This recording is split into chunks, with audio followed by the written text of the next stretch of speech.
Hey, what's up? This is Ricardo at Parts People, and in this video, we'll outline the steps for completing a part replacement on your Dell PC. Visit our website and use this coupon for a 5% off discount.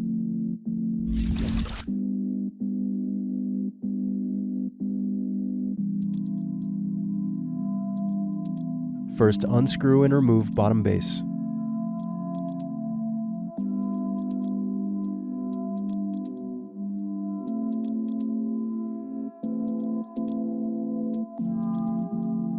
Now unscrew battery.